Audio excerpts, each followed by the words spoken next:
Gérer le diabète est un travail perpétuel de vérification de la glycémie, de calcul de glucides et d'injection d'insuline en conséquence.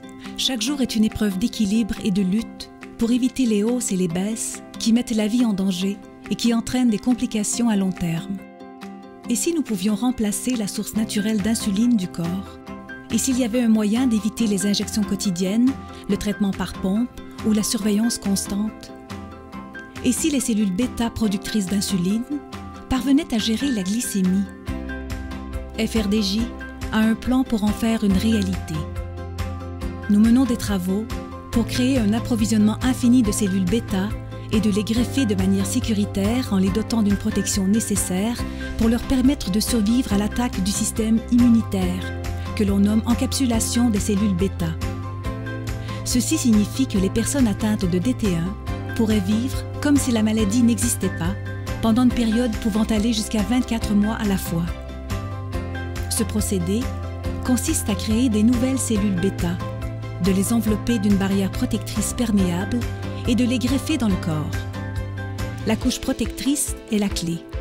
Elle laisse pénétrer les nutriments nécessaires et le sucre, soutenant les cellules bêta et leur permettant de détecter les variations dans la glycémie et de libérer de l'insuline dans la circulation sanguine.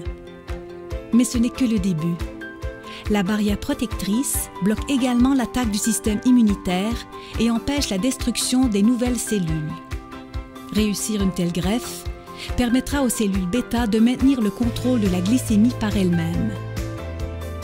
Les essais précliniques montrent que l'encapsulation est remplie de promesses. Des défis demeurent, mais FRDJ s'affaire à trouver les solutions. Nous ciblons les meilleures matières pour la barrière perméable et nous travaillons au concept et à la forme de la greffe actuelle, de sorte qu'elle parvienne à préserver les cellules bêta sans provoquer de grands dérangements. Bien que cette recherche se poursuive, FRDJ transporte déjà le concept d'encapsulation du laboratoire à une application dans des situations concrètes.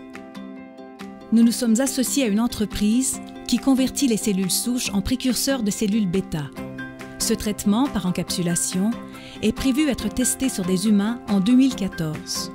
Un autre partenaire de FRDJ a déjà amorcé des essais cliniques sur des humains pour un nouveau traitement prometteur par encapsulation où les chercheurs universitaires de FRDJ travaillent à faire de l'encapsulation une réalité.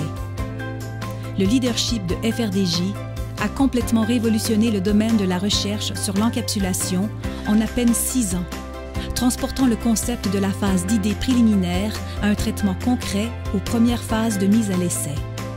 L'encapsulation de cellules bêta renferme le pouvoir de changer la vie des personnes, leur permettant de vivre comme si le DT1 n'existait pas.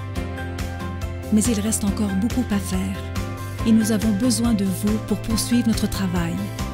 Aidez-nous à concrétiser le concept d'encapsulation des cellules bêta et ensemble, mettons un point final au diabète de type 1.